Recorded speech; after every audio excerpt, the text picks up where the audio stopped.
مال کے ساتھ وارثین کا حق متعلق ہو جاتا ہے۔ اب جب وارثین کا حق متعلق ہو گیا تو اگر وہ سارے مال کے اندر وصیت کرے گا تو اس نے صرف اپنے مال میں وصیت کی یا غیر کے مال میں دستدرازی کی؟ وہ غیر کے مال میں دستدرازی کر رہا ہے، اس کی اجازت نہیں ہو سکتی جب تک مرض وفات شروع نہیں ہوا۔ بندہ اپنے مال کا من کلی ہجومہ لے، جتنا چاہے خرچ کرے اور جہاں چاہے خرچ کرے، مگر مرض وفات شروع ہونے کے بعد میں وارثین کا حق متعلق ہو جاتا ہے، اس کا حق صرف 1/3 میں رہتا ہے، اس سے زیادہ میں اس کا حق باقی نہیں رہتا۔ لہذا اس صورت میں وہ وصیت زیادہ سے زیادہ 1/3 مال کی کر سکتا ہے، اس سے زیادہ کی وصیت نہیں کر سکتا۔ ایک شخص ہے، اس کے پاس ایک ہی مکان ہے، اس کی کل ملکیت بس یہی مکان ہے، اور وصیت اس نے کر دی کہ میرے مرنے کے بعد میرا یہ مکان مسجد کو دے دیا جائے، تو مرنے کے بعد سارا مکان مسجد کو دیا جائے گا یا 2/3 وارثین میں جائے گا اور 1/3 مسجد میں جائے گا؟ 1/3 مسجد میں جائے گا۔ بہرحال بندہ زیادہ سے زیادہ 1/3 مال کی وصیت کر سکتا ہے، اس سے زیادہ کی وصیت نہیں کر سکتا۔ وَبِهِ قَالَ حَدَّثَنَا ابْنُ أَبِي عُمَرَ قَالَ حَدَّثَنَا سُفْيَانُ عَنِ الزُّهْرِيِّ عَنْ عَمْرِ بْنِ سَعْدٍ بْنِ أَبِي وَقَّاصٍ عَنْ أَبِيهِ رَضِيَ اللَّهُ عَنْهُ قَالَ مرضت عام الفتح مرضا اشفيت منه على الموت فأتاني رسول الله صلى الله عليه وسلم يعودني فقلت يا رسول الله إن لي مالا كثيرا وليس يرثني إلا ابنتي فأوصي بمالي كله قال لا قلت فثلث المال قال لا قلت فالشطر قال لا قلت فالثلث قال الثلث والثلث كثير إنك أن تذر ورثتك أغنياء خير من أن تذرهم عالة يتكففون الناس إنك لن تنفق نفقة إلا أجرت فيها أنت اللقمة ترفعها إلى امرأتك قال قلت يا رسول الله أخلف الهجرة قال إنك لن تخلف بعدي فتعمل عملا تريد به وجه الله إلا ازددت به رفعة ودرجة ولعلك أن تخلف حتى ينتفع بك أقوام ويزد بك آخرون اللهم أنزل لأصحاب هجرتهم ولا تردهم على أعقابهم لكن البائس سعد بن خولة يرثي له رسول الله صلى الله عليه وسلم أن مات بمكة سعد بن ابی وقاص فتح مکہ کے ساتھ بیمار ہو گئے، کہتے ہیں اتنا بیمار ہوا میں اشفیت منہ علی الموت، اس بیماری کی وجہ سے میں موت کو جھانکنے لگا، یعنی مجھے یہ اندیشہ لاحق ہوا کہ اب میرے مرنے کا وقت آ گیا۔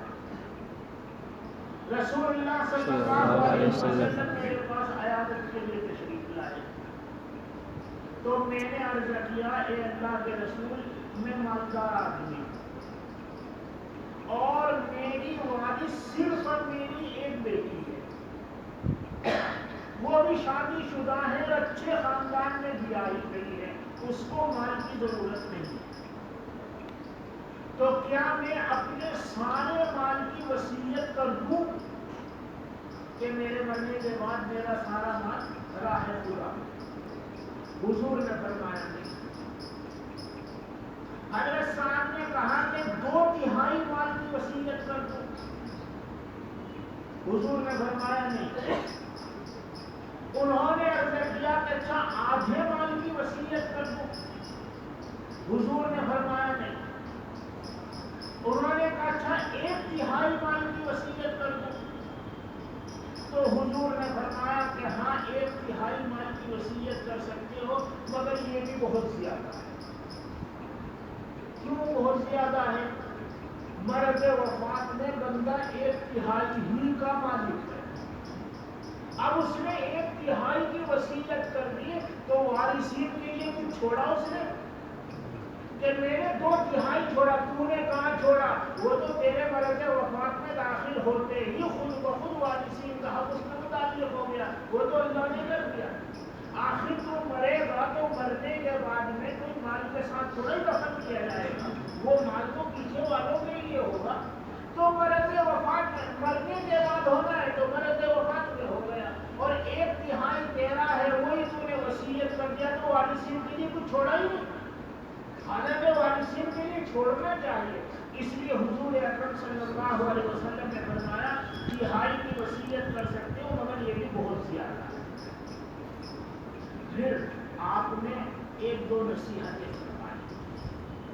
ایک بات تو یہ فرمائی کہ تم اپنے وارث کو مالدار چھوڑو، یہ بہتر ہے اس سے کہ تم ان کو ننگا ہاتھ چھوڑو۔ وہ لوگوں کے سامنے ہاتھ کو پھیلائیں، مانگنے پر مجبور ہو جائیں، یہ کوئی سمجھداری کی بات نہیں ہے۔ اگر ممکن ہو تو اپنے وارثین کو اس حال میں چھوڑ کر جاؤ کہ ان کو اپنا ہاتھ کسی کے سامنے پھیلانا نہ پڑے۔ ایک بات تو یہ، اور دوسری بات یہ کہی کہ تم جو کچھ خرچہ کرتے ہو اس پر تمہیں ثواب دیا جاتا ہے، یہاں تک کہ اپنی بیوی کے منہ کی طرف جو لقمہ اٹھاتے ہو اس میں بھی تمہیں ثواب ملتا ہے۔ اصل میں بندہ دور کی جگہوں میں خرچ کرنے کو ثواب سمجھتا ہے، قریب کی جگہوں میں خرچ کرنے کو ثواب نہیں سمجھتا۔ یہ انسان کا مائنڈ ہو گیا۔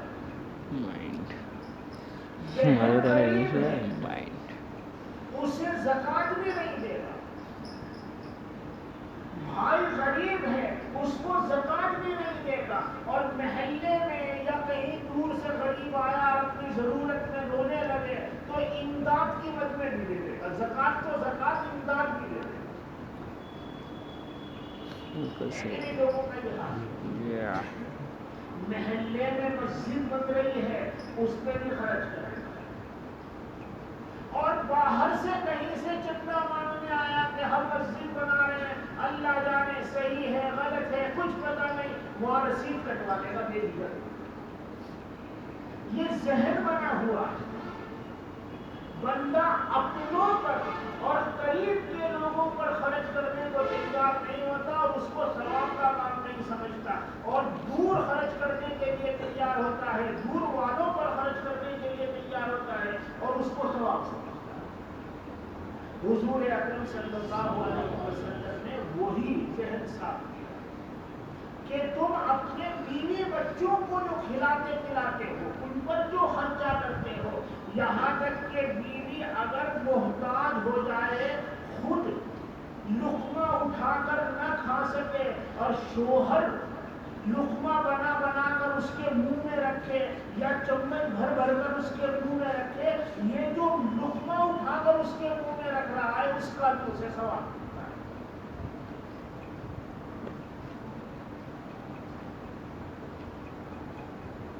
یہ جو ٹکڑا آیا یہاں تک کہ لقمہ جس کو وہ اپنی بیوی کے منہ کی طرف اٹھاتا ہے یہ اس کی صورت رکھتا ہے۔ اللہ محفوظ رکھے، ایک شخص ہے اس کی بیوی کو مثال کے طور پر لقوہ مار گیا، فالج مار گیا، اللہ سب کی حفاظت کرے۔ اب وہ بیچاری خود نہیں کھا پا رہی، شوہر نے روٹی توڑ کے لقمہ بنا بنا کے منہ میں رکھ رہا ہے، یا پینے کی چیز ہے، پتلی چیز ہے، چاول ہے، چمچ میں بھر کر کھلا رہا ہے، یہ جو لقمہ منہ کی طرف اٹھا رہا ہے اس کا بھی ثواب مل رہا ہے۔ پر جب اس کا ثواب مل رہا ہے تو بیوی کے لیے کمانا، بیوی کے لیے مال کو چھوڑنا، بچوں کے لیے کمانا، بچوں کے لیے مال چھوڑنا، اس کا ثواب کیوں نہیں ملتا؟ گویا حضرت سعد بن ابی وقاص جو سارا مال غریبوں میں خرچ کرنا چاہتے ہیں، حضور یہ کہہ رہے ہیں کہ صرف غریبوں میں خرچ کرنا ہی ثواب پانے کی جگہ نہیں ہے، چھوڑ کر جاؤ گے تمہیں اس کا بھی ثواب ملے گا. اپنے وارثین کے لیے چھوڑ کر جاؤ گے تمہیں اس کا بھی ثواب ملے گا. یہ ان کا ذہن بنایا. پھر حضرت سعد بن ابی وقاص نے پوچھا کہ یا رسول اللہ کیا میں ہجرت سے پیچھے رہ جاؤں گا؟ مکہ سے ہجرت کر کے مدینہ گیا ہوں, اب مکہ واپس آیا ہوں اور موت مجھے نظر آ رہی ہے, اگر میرا یہی انتقال ہو گیا تو کیا میری ہجرت مل جائے گی, ہجرت کا ثواب ضائع ہو جائے گا؟ تو حضور نے فرمایا نہیں, اور تسلی دی کہ تم میرے بعد تک زندہ رہو گے اور ایک قوم تم سے فائدہ اٹھائے گی اور ایک قوم تم سے نقصان اٹھائے گی.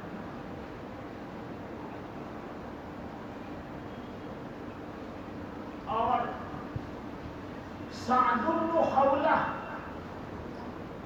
یہ بھی ایک صحابی ہے, ان کا انتقال مکہ میں ہو گیا تھا. حضور نے اس پر افسوس کا اظہار کیا. یرثی کا یہ مطلب ہے یرثی لہو رسول اللہ, افسوس کا اظہار.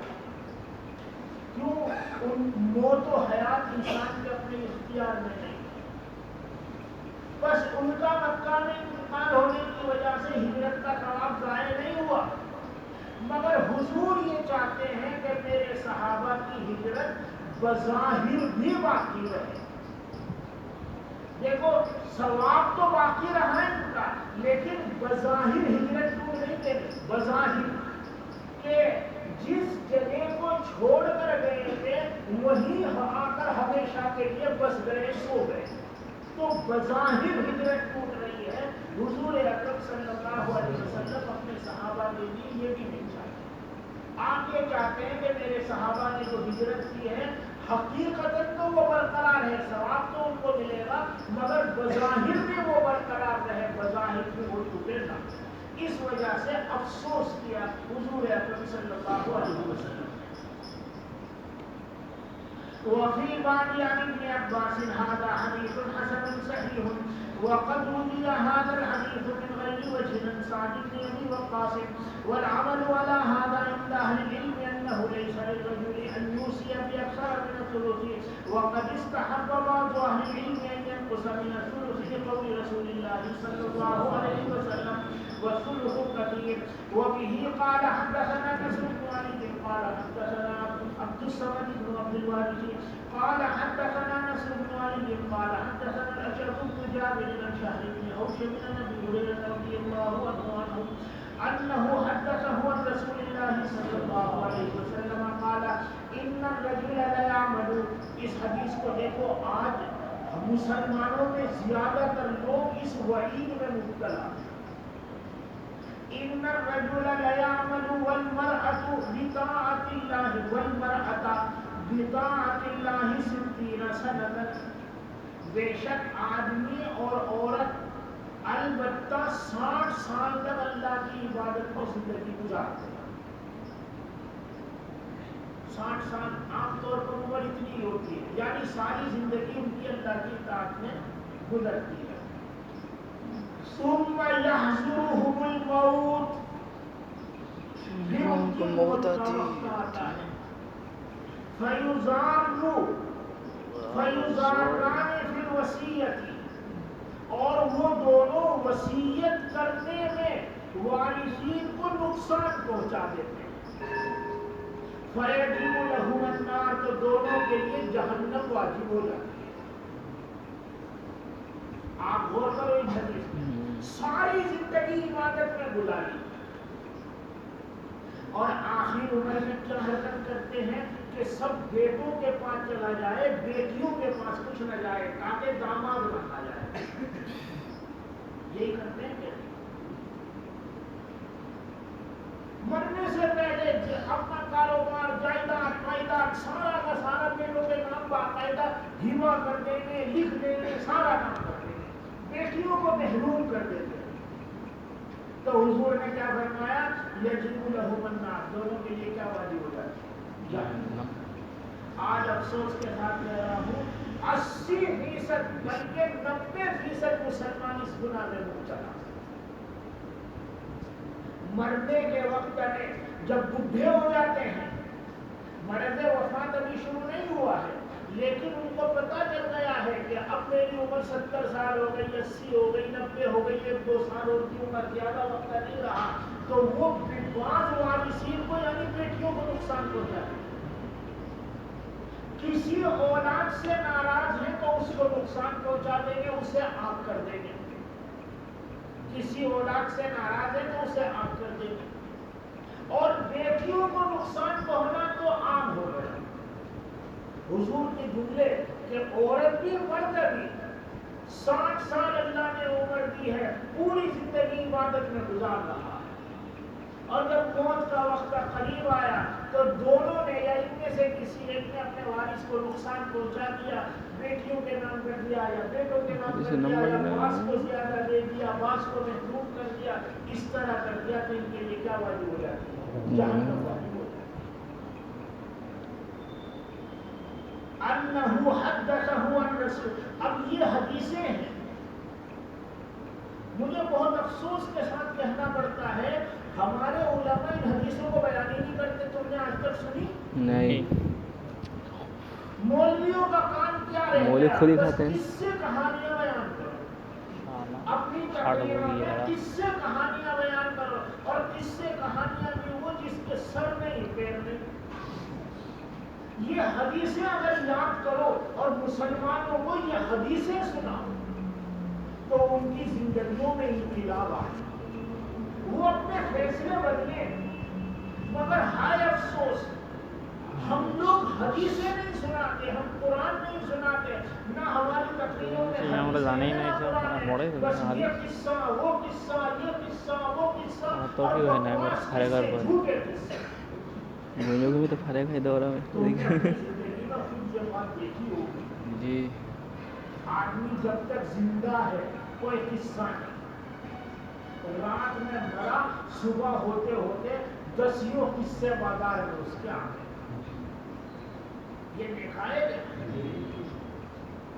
کل تک اس کی آنکھیں کھلی نہیں تھی کوئی کرامت اس کی نہیں تھی بس رات میں مرا ایسا کیا ہو گیا کہ 10 قصے صبح بازار میں اور یہ جو میں بار بار کہتا ہوں بزرگوں کی طرف جو قصے منسوخ کر کے بیان کیے جاتے ہیں یا عام طور پر جھوٹے ہوتے ہیں اس لیے کہتا ہوں مجھے اس تجربوں سے گزرنا پڑا مجھ سے افریقہ میں ایک مرتبہ میں افریقہ گیا کئی مرتبہ گیا مگر ایک مرتبہ کا قصہ سناؤں میں جوہانسبرگ میں تھا وہاں کے کچھ علماء نے مجھ سے میرے ابا کی طرف منسوخ کر کے کچھ واقعات مجھ سے بیان کیے جن کو ہم جانتے ہیں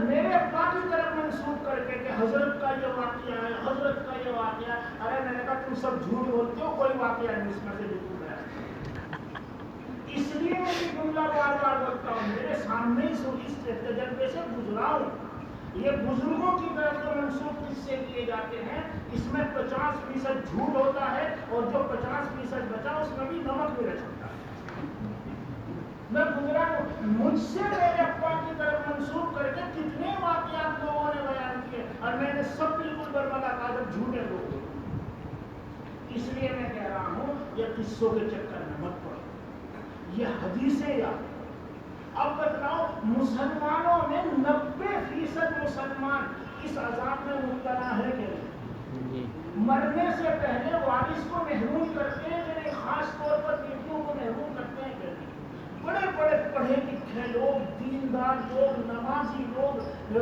اللہ کے احکام کو ماننے والے لوگ تہجد گزار لوگ جب مرنے کا ٹائم آتا ہے تو سب کچھ لڑکوں کو دینے کی کوشش کرتے ہیں لڑکیوں کو محروم کر دیتے ہیں اور اپنے آپ کو جہنمی بنا دیتے ہیں اس میں اگر ان کا قصور ہے تو کچھ قصور ہمارا بھی ہے ہم لوگ حدیثیں یاد کرتے ہی نہیں لوگوں کے سامنے بیان کرتے ہیں اس لیے اس طرح کی حدیثیں یاد کرو ازبر کرو اور جب بھی وقت ملے مسلمانوں کے سامنے یہ حدیثیں بیان کرو قرآن کریم کی آیات بیان کرو قصوں کو اپنے قریب بتانے دو یہ سب بکواس ہوتے ہیں قصے کو بیان کیا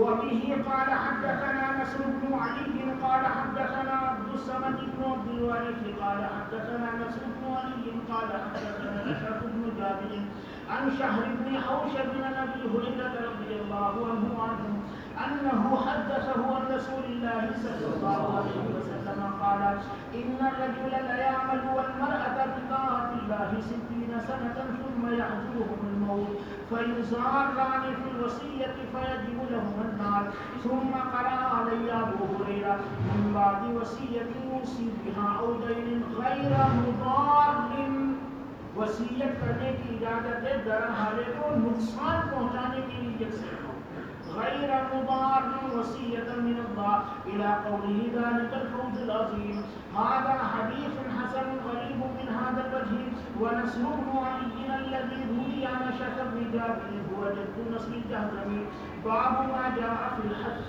على الوصیۃ حضور اکرم صلی اللہ علیہ وسلم وصیت پر ابھارا کرتے تھے. آپ نے فرمایا ما حق امرئ مسلم یبیت لیلتین وله ما یوصی فیہ الا ووصیته مکتوبۃ عنده.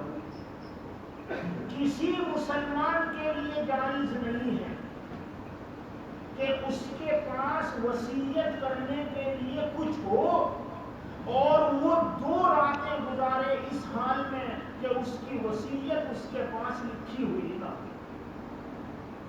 حدیث شریف سمجھ لو گے. کسی مسلمان کے لیے جائز نہیں ہے کہ اس کے پاس وصیت کرنے کے لیے کچھ ہو اور وہ 2 راتیں گزارے اس حال میں کہ وہ اس کی وصیت اس کے پاس لکھی ہوئی نہ ہو. مثلا ہم نے کسی سے قرضہ لے رکھا ہے. اب جب قرضہ لے رکھا ہے تو یا تو لکھ کر رکھو کہ میں نے فلاں صاحب سے اتنا قرضہ لیا، یا کسی معتمد کو بتلا کر رکھو تاکہ اگر اچانک موت ہو جائے تو یہ جو تم نے لکھ رکھا ہے اس کے مطابق پیچھے والے عمل کر سکیں، یا معتمد کو بتلا رکھا ہے اس کے بتائے ہوئے پر عمل کیا جا سکے.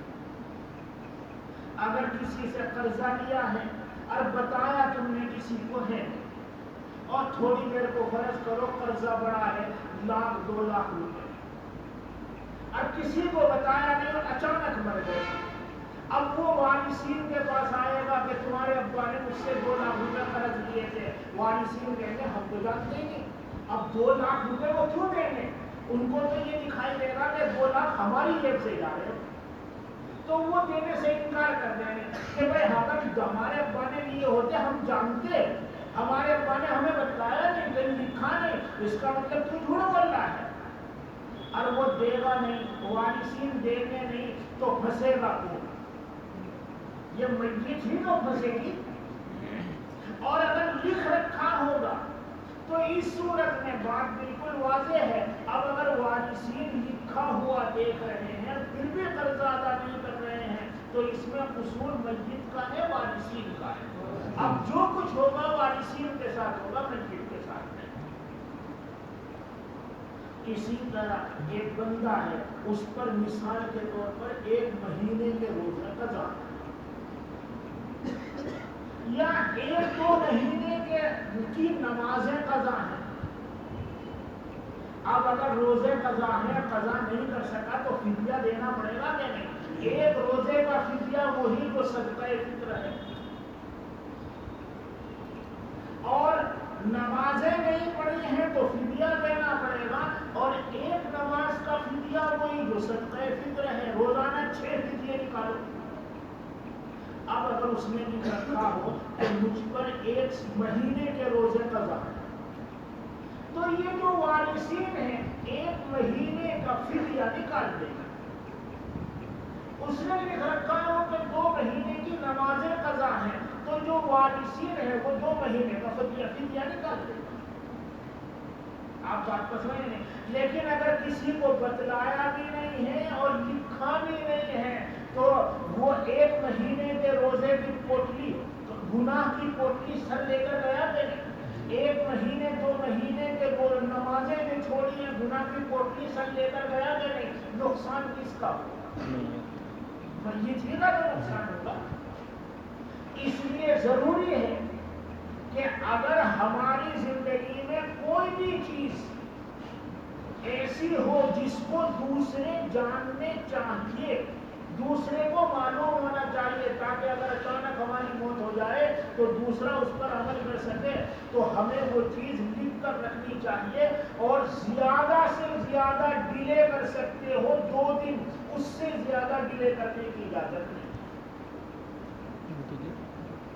دیکھو فوراً لکھنا بعض مرتبہ مشکل ہوتا ہے، میرے جیب میں قلم ہی نہیں ہے، قلم ہے کاغذ نہیں ہے، تو بعض مرتبہ فوراً لکھنا مشکل ہوتا ہے، آدمی کو مناسب وقت کا انتظار ہوتا ہے، تو آپ ڈیلے کر سکتے ہیں، تاخیر کر سکتے ہیں، مگر یہ تاخیر زیادہ سے زیادہ کتنی کر سکتے ہو؟ بس 2 دن، اس سے زیادہ تاخیر کرنے کی اجازت نہیں۔ بہرحال حضور اکرم صلی اللہ علیہ وسلم وصیت پر ابھارا کرتے تھے کہ اگر تمہاری زندگی میں کوئی حق واجب ہے، چاہے وہ اللہ کے حقوق میں سے ہو چاہے بندوں کے حقوق میں سے ہو، تو اس کو لکھ کر رکھو، اور ڈیلے کر رہے ہو، تاخیر کر رہے ہو تو زیادہ سے زیادہ 2 دن تاخیر کر سکتے ہو، اس سے زیادہ تاخیر کرنے کی اجازت نہیں ہے۔ اور یہ کیوں لکھ کر رکھنا ہے؟ تاکہ اچانک موت ہو جائے تو پیچھے والے اس حق کو ادا کر سکے، اللہ کا حق ہو تو اس کو ادا کریں، بندوں کا حق ہو تو اس کو ادا کریں۔ وَبِهِ قَالَ حَدَّثَنَا ابْنُ أَبِي عُمَرَ قَالَ حَدَّثَنَا سُفْيَانُ بْنُ أَيُّوبَ عَنْ نَافِعٍ عَنِ ابْنِ عُمَرَ رَضِيَ اللَّهُ عَنْهُمَا وَعَنْهُمْ قَالَ رَسُولُ اللَّهِ صَلَّى اللَّهُ عَلَيْهِ وَسَلَّمَ مَا حَقُّ امْرِئٍ مُّسْلِمٍ يَبِيتُ لَيْلَتَيْنِ وَلَهُ مَا يُوصِي فِيهِ إِلَّا وَصِيَّتُهُ مَكْتُوبَةٌ عِندَهُ هَذَا حَدِيثٌ حَسَنٌ صَحِيحٌ وَقَدْ رُوِيَ عَنِ الزُّهْرِيِّ عَنْ سَالِمٍ عَنِ ابْنِ عُمَرَ عَنِ النَّبِيِّ صَلَّى اللَّهُ عَلَيْهِ وَسَلَّمَ نَحْوَهُ باب ما جاء ان النبي صلی اللہ علیہ وسلم لم يوصي، حضور اکرم صلی اللہ علیہ وسلم نے کوئی وصیت نہیں کی۔ کیوں؟ کچھ تھا ہی نہیں، اس لیے کہ وصیت کرنے کے لیے آپ کے پاس کچھ تھا ہی نہیں۔ حقوق اللہ بھی آپ سارے ادا کر چکے تھے، حقوق العباد بھی آپ سارے ادا کر چکے تھے، اور جو کچھ آپ کی ملکیت میں تھا وہ سب صدقہ تھا، تو وصیت کرنے کے لیے کچھ بچا نہیں، بچا تو وصیت کرنے کی ضرورت بھی نہیں۔ یہ جو حضور وصیت پر ابھارتے تھے اور قرآن کریم میں وصیت کو فرض کیا گیا، یہ اس وقت ہے جبکہ وصیت کرنے کے لائق کوئی بات ہو۔ اگر وصیت کرنے کے لائق کوئی بات ہے، یعنی بندے پر کوئی حق واجب ہے، چاہے اللہ کے حقوق میں سے ہو چاہے بندے کے حقوق میں سے ہو، تو وصیت ضروری ہے۔ اور اگر حساب کتاب بالکل صاف ستھرا ہے، حساب کتاب بالکل صاف ستھرا ہے، تو وصیت کرنا کوئی ضروری نہیں۔ حضرت تھانوی رحمہ اللہ فرمایا کرتے تھے، بھائی ہم تو بالکل حساب صاف ستھرا لے کر بیٹھے ہیں، اللہ جب چاہے اپنے فرشتے کو بھیج دیں، ہم تو چلنے کو تیار ہیں۔ کیوں فرمایا کرتے ہیں؟ مجھے یاد ہے بہت اچھی طریقے سے، لندن میں اسٹامفل ہل میں والد صاحب تھے، میں بھی وہیں تھا۔ مولانا یوسف بدھیانوی رحمۃ اللہ علیہ جو آپ کے مسائل اور ان کا حل اس کے مصنف تھے، وہ ملنے کے لیے آئے، اسٹامفل ہل میں مسجد قباء میں ابا سے ملنے کے لیے آئے، اور تھوڑے مذاقی مزاج تھے۔ انہوں نے مذاق میں یوں کہا کہ حضرت ہم نے تو اپنا حساب کتاب بالکل کلیئر کر دیا ہے، تو ہم بالکل تیار بیٹھے ہیں، اللہ جب چاہے ہمیں بلاتے ہیں، ہم تو چلنے کو تیار ہیں۔ انہوں نے ابا سے یوں کہا، اور عید کے بعد، رمضان کے بعد، عید کے بعد شوال گزرا نہیں تھا کہ حضرت کو ان کے صاحبزادے کے ساتھ پاکستان میں شہید کر دیا۔ تو انہیں وہ واقعہ بہت یاد آتا تھا کہ حضرت نے یوں کہا تھا کہ ہم تو بالکل تیار بیٹھے، ہمارا تو حساب کتاب ہم نے بالکل صاف ستھرا کر دیا، اللہ میاں جب چاند بلائے۔ رمضان میں یوں کہہ رہے تھے، اور اللہ کے نیک بندے ان کو پہلے ہی اللہ توفیق دے دیتے ہیں، وہ بالکل صاف ستھرا حساب کیے بیٹھے تھے، اور عید کے بعد وہ شہید کر دیا۔ تو اب ایسا بندہ جو بالکل صاف ستھرا حساب لیے بیٹھا ہو، اس کو وصیت کرنے کی ضرورت ہے؟ اسے کوئی وصیت کرنے کی ضرورت نہیں ہے۔ ہاں اگر بندے پر کوئی حق واجب ہے، چاہے حقوق اللہ میں سے ہو یا حقوق العباد میں سے ہو، تو وصیت کرنی ضروری ہوگی۔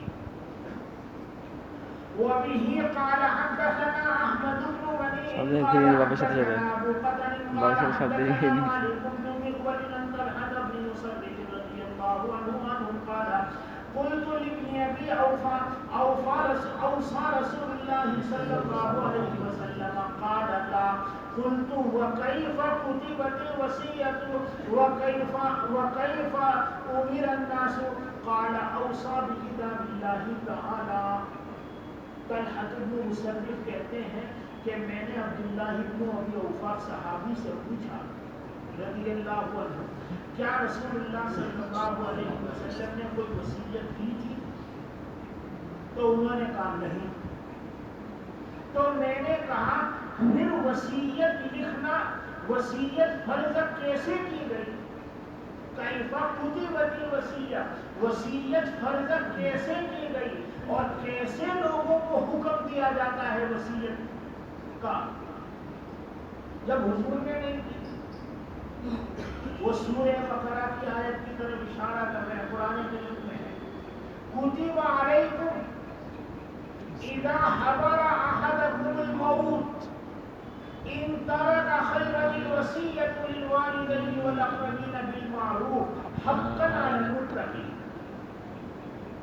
تم پر فرض کیا گیا ہے، کتب علیکم، تم پر فرض کیا گیا ہے جب تمہاری موت آئے یہ کہ تم وصیت کرو، کچھ اولاد کے لیے، کچھ بیٹوں کے لیے۔ ان ترک خیرا الوصیۃ للوالدین والاقربین، ماں باپ کے لیے وصیت کرو اور دیگر رشتہ داروں کے لیے وصیت کرو۔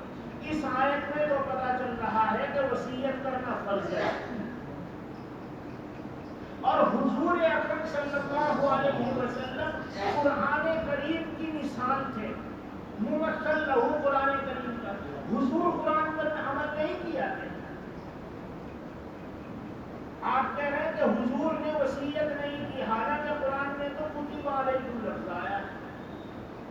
تو عبداللہ ابن ابی اوفا نے کہا کہ دیکھو دنیاوی وصیت کرنا ضروری نہیں ہے، اخروی وصیت بھی کی جا سکتی ہے، اور حضور نے دنیاوی وصیت تو کی نہیں کی مگر اخروی وصیت کی تھی۔ مثلا یہ کہا تھا لن تضلوا ما تمسکتم به کتاب اللہ و سنت رسول، جب تک دو چیزیں تم مضبوط پکڑ کر رکھو گے گمراہ نہیں ہوگے، قرآن کریم اور سنت رسول، ان دونوں کو مضبوط پکڑنے کی وصیت کی تھی۔ اسی طرح غلاموں کے ساتھ حسن سلوک کرنے کی وصیت کی تھی، اسی طرح نمازوں کا اہتمام کرنے کی وصیت کی تھی، اسی طرح جزیرۃ العرب سے یہود و نصارہ کو نکال دیا جائے، اس کی وصیت کی۔ یعنی یہ جو ہے کتب علیکم، تم پر وصیت کرنا فرض کیا گیا ہے، یہ دنیاوی وصیت ضروری نہیں ہے، دینی وصیت اگر کر دو تو وہ بھی عمل ہو گیا۔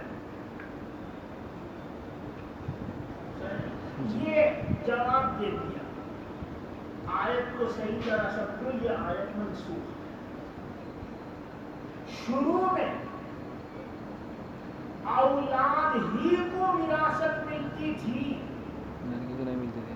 اگر دیگر رشتہ داروں کے لیے وصیت کی ہے تو ان کو ملے گا، اور اگر وصیت نہیں کی ہے تو ساری وراثت اولاد کو ملے گی۔ اس لیے حکم دیا گیا تھا کہ ماں باپ کے لیے وصیت کرو اور دیگر قریبی رشتہ داروں کے لیے وصیت کرو۔ ذہن تحریک كتب عليكم إذا حضر أحدكم الموت إن ترك خيرا الوصية للوالدين والأقربين بالمعروف. ماں باپ کے لیے وصیت کرو، دیگر قریبی رشتے داروں کے لیے وصیت کرو، اگر تم کو چھوڑ کر جا رہے ہو تم پر فرض ہے. یہ کیوں؟ اس لیے کہ شروع میں اولاد ہی کو وراثت ملتی تھی، باقی کسی رشتے دار کو نہیں ملتی. مگر پھر شریعت نے احکام کو پھیلا دیا، اولاد کا حصہ بھی رکھ دیا، ماں باپ کا حصہ بھی رکھ دیا، دیگر رشتے دار چچا وغیرہ ان کا حصہ بھی رکھ دیا. اب جب سب کے حصے مقرر کر دیے گئے تو یہ آیت کیا ہو گئی؟ منسوخ. بلکہ اب تو اگر کوئی ماں باپ کے لیے وصیت کرے گا تو اس وصیت کا اعتبار ہی نہیں ہوگا. لا وصیت لوارث، وارث کے لیے وصیت معتبر ہی نہیں ہے. قرآن و حدیث نے ماں باپ کا جو حصہ مقرر کر دیا ہے وہی ملے گا، نہ کم نہ زیادہ. وصیت کا اعتبار ہی نہیں. آیت کو سمجھو گے؟ بہرحال طلحہ نے پہلے سوال عام کیا کہ حضور نے وصیت کی تو حضرت ابو عبداللہ ابن ابی اوفا نے کہا کوئی وصیت نہیں. جب انہوں نے کہا قرآن کریم میں تو وصیت کو فرض قرار دیا گیا ہے اور لوگوں کو بھی حکم دیا جاتا ہے وصیت کرنے کا، تو بات کو انہوں نے گھما دیا اور یہ کہا کہ قرآن کریم کو مضبوط پکڑنے کی وصیت کی تھی. یعنی وہاں قرآن کریم میں بے شک وصیت کو فرض کیا گیا ہے مگر وہ دنیاوی وصیت ضروری نہیں ہے، دینی وصیت بھی آپ کر سکتے ہیں. حضور نے دنیاوی وصیت تو کی نہیں تھی مگر دینی وصیتیں کی تھی. یہ بات کو گھما دیا.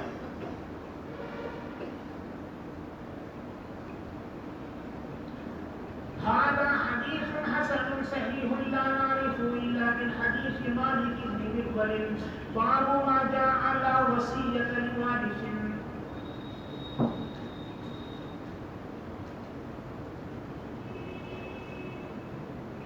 یہ کس کو کہتے ہیں؟ حضرت علی کی اولاد حضرت حسن کی طرف منسوب ہو، حضرت حسین کی طرف منسوب ہو، وہی تو سید کہلائی جاتی ہے نا.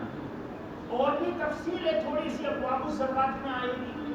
5 حضرات کی اولاد کو سادات کہتے ہیں، خاندان نبوت کہتے ہیں، وہ ابواب الزکات میں تفصیل آئے گی. تو ہے مثال کے طور پر وہ کسی اور خاندان سے، ان 5 خاندان سے نہیں ہے، اور کہتا ہے میں سادات میں سے ہوں، خاندان نبوت میں سے ہوں، تو اس نے اپنے باپ آبا و اجداد کو چھوڑ کر غیر آبا و اجداد کی طرف نسبت کی کہ نہیں. لہذا اس پر قیامت تک کے لیے مسلسل نازل ہونے والی لعنت. وَمَنِ ابْتَغَىٰ إِلَىٰ غَيْرِ أَبِيهِ أَوِ انتَمَىٰ إِلَىٰ غَيْرِ مَوَالِيهِ فَعَلَيْهِ لَعْنَةُ اللَّهِ الدَّامِغَةُ إِلَىٰ يَوْمِ الْقِيَامَةِ. لَا تُنْفِقُ امْرَأَةٌ مِّن بَيْتِ زَوْجِهَا إِلَّا بِإِذْنِ زَوْجِهَا. کوئی عورت اپنے شوہر کے گھر سے خرچ نہ کرے مگر شوہر کی اجازت سے. میں پہلے بتلا چکا ہوں اجازت صراحتاً بھی ہوتی ہے، اجازت دلالتاً بھی ہوتی ہے اور اجازت عرفاً بھی ہوتی ہے. تفصیل میں کر چکا ہوں. قیل یا رسول اللہ والطعام، پوچھا گیا یا رسول اللہ کھانے پینے کی چیز ہے اس میں بھی شوہر کی اجازت لینا ضروری ہے. قال ذاک افضل اموالنا، حضور نے فرمایا یہ کھانے پینے کی چیزیں تو ہمارا سب سے شاندار مال ہے، اس میں تو بدرجہ اولا اجازت لینی پڑے گی. ذاک افضل اموالنا. وقال العاریۃ مودات والمنحۃ مردودۃ. العاریۃ مودات، حضور نے فرمایا برتنے کی چیزیں ادا کی ہوئی ہیں، برتنے کے لیے لی ہوئی چیزیں ادا کی ہوئی ہیں. ہمارے گھر میں اچانک بہت سارے مہمان آئے، ہم پڑوس میں گئے کہ بھائی تمہارے پاس جو بڑا برتن ہے فلاں وہ ہمیں دے دو، ہمیں زیادہ آدمیوں کا کھانا بنانا ہے. تو لوگ کرتے کیا ہیں، مانگ کر لے آئیں گے پھر واپس نہیں کریں گے، جب تک نہ اپنے گھر میں رکھیں گے. اب اگر کبھی اس کو یاد آ گیا اور وہ بیچارہ خود مانگنے آ گیا تو منہ بنا کر واپس کریں گے کہ کوئی تیری چیز مان لیتے کیا؟ منہ بنا کے واپس کریں گے. اور اگر وہ بھول گیا تو گئی اس کی چیز. معاشرے میں یہ ہوتا ہے کہ نہیں؟ حضور فرما رہے یہ بہت بری بات ہے. العاریۃ المعطیٰ، برتنے کے لیے لی ہوئی چیزیں ادا کی ہوئی ہیں. یعنی جب آپ نے استعمال کے لیے کوئی چیز مانگی ہے تو ضرورت پوری ہونے کے بعد اول فرصت میں اس کی چیز واپس کر کے آؤ. اول فرصت میں اس کی چیز واپس کر کے آؤ، یہ ضروری ہے. وَالْمِنْحَةُ مَرْدُودَةٌ، اور منحہ واپس کیا ہوا ہے. میں پہلے بتا چکا ہوں منحہ کہتے کس کو ہے؟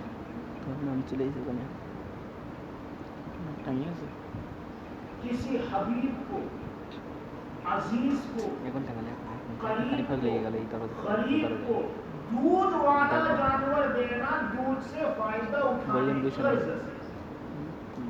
مثلا میرے پاس بکری ہے جو دودھ دیتی ہے، میں نے اپنے دوست سے کہا لے جاؤ یہ بکری، اس کا کھانا پانی کرتے رہو، اس کا دودھ پیتے رہو، اور جب دودھ دینا چھوڑ دے تو میری بکری مجھے واپس کر دے.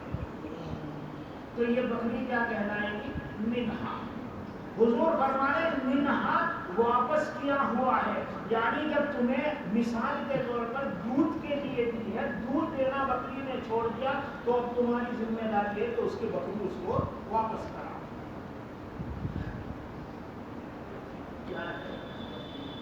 وَالدَّيْنُ مَقْضِيٌّ، اور قرضہ ادا کیا ہوا ہے. یعنی اگر قرضہ لیا ہے تو اس کو ادا کرنے کی فکر کرو. جو وقت تم نے لیا ہے مقررہ وقت پر جا کر قرضہ ادا کرو. لوگوں کی صورت حال یہ ہے کہ جب قرضہ مانگنے جائیں گے تو بڑی خندہ پیشانی سے اور بہت مسکین بن کر، غربا بلی بن کر، نہایت عاجزی اور انکساری سے قرضہ مانگے. اور ایک مرتبہ قرضہ مل گیا، اب شکل بھی نہیں دکھائیں گے. اگر وہ سامنے سے آ بھی رہا ہوگا تو راستہ بدل دیں. وہ بیچارہ گھر پر آئے گا تو کہنا دیں گے بچے سے کہ کہہ دو ابو گھر پر نہیں. اور بچہ ہوتا ہے وہ جا کر کہے گا کہ ابو کہہ رہے ہیں کہ ابو گھر پر نہیں.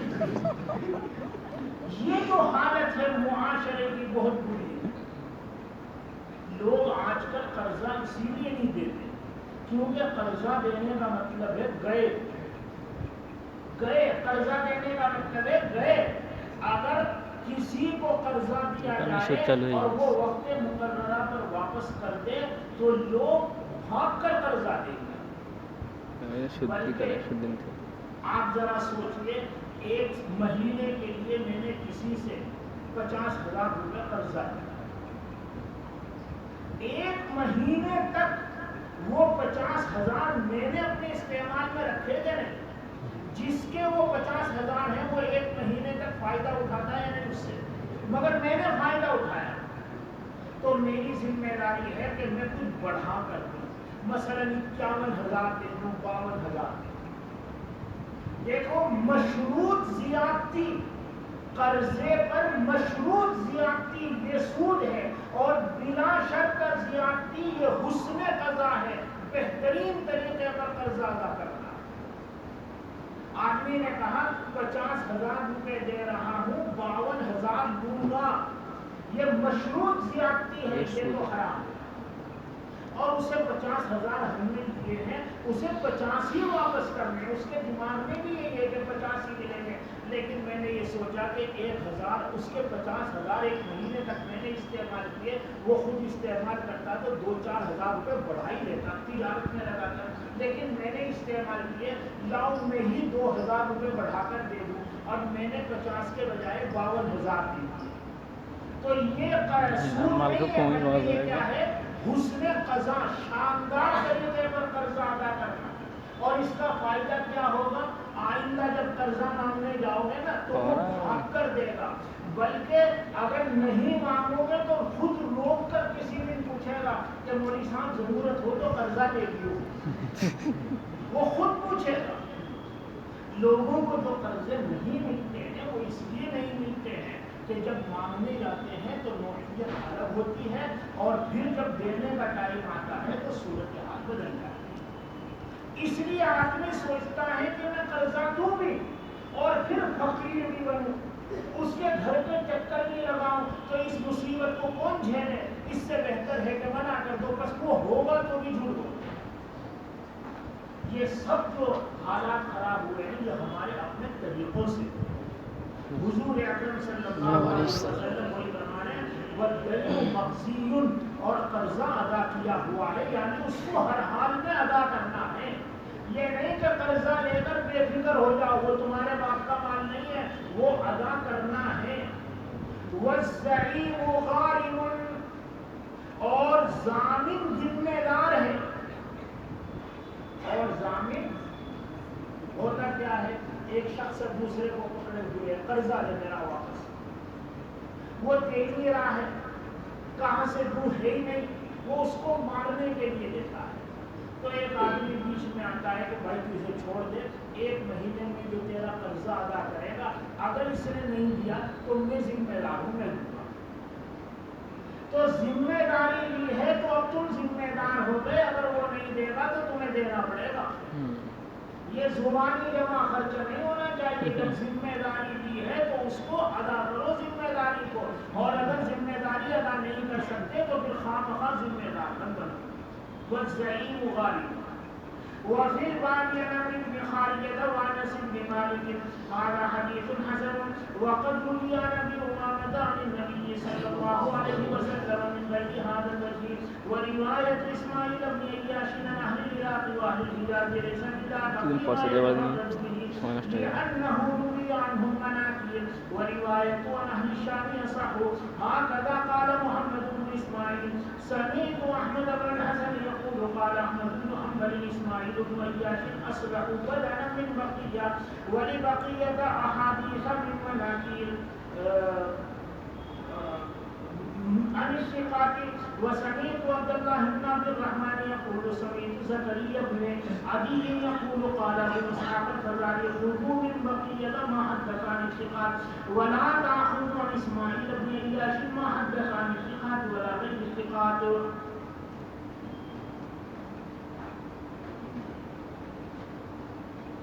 حدثنا قتيبة قال حدثنا أبو عوانة عن قتادة عن شهر بن حوشب عن عبد الرحمن بن غنم عن عمرو بن خالد أن النبي صلى الله عليه وسلم خطب على ناقته وأنا تحت جيرانها، حضور نے اونٹنی پر سوار ہو کر خطبہ دیا، درا حالت میں اس کے جیران کے نیچے تھا۔ جانوروں کو تم نے دیکھا ہوگا وہ بھگالی کرتے رہتے ہیں، چوانے کے بعد پیٹ میں اتاریں گے پھر نکالیں گے، اسے چبائیں گے اتاریں گے پھر نکالیں گے، اور اس وقت میں اس کی ران ٹپکتی رہتی ہے۔ تو حضرت عمرو بن خالدہ یہ کہہ رہے کہ میں ٹھیک اٹھنی کے نیچے اس کی جگالی کے نیچے تھا، یعنی اس اٹھنی کی کا دھوپ وغیرہ لال وغیرہ میرے اوپر گر رہی تھی۔ وَهِيَ تَقْصَعُ بِجَرَّتِهَا وَإِنَّ لُعَابُهَا يَسِيرُ بَيْنَ كَتَفَيَّ، اور وہ اونٹنی اپنے چارے کو چبا رہی تھی، درا حالے کہ اس اونٹنی کا لعاب میرے دونوں مونڈھوں کے درمیان گر رہا تھا۔ فَسَمِعْتُهُ يَقُولُ إِنَّ اللَّهَ أَعْطَى عَزَّ وَجَلَّ أَعْطَى كُلَّ ذِي حَقٍّ حَقَّهُ فَلَا وَصِيَّةَ لِوَارِثٍ وَالْوَلَدُ لِلْفِرَاشِ وَلِلْعَاهِرِ الْحَجَرُ۔ هذا حديث حسن صحيح۔ باب ما جاء يبدأ بالدين قبل الوصية۔ پہلے بتا چکا ہوں 4 کام یکے بعد دیگر ہیں۔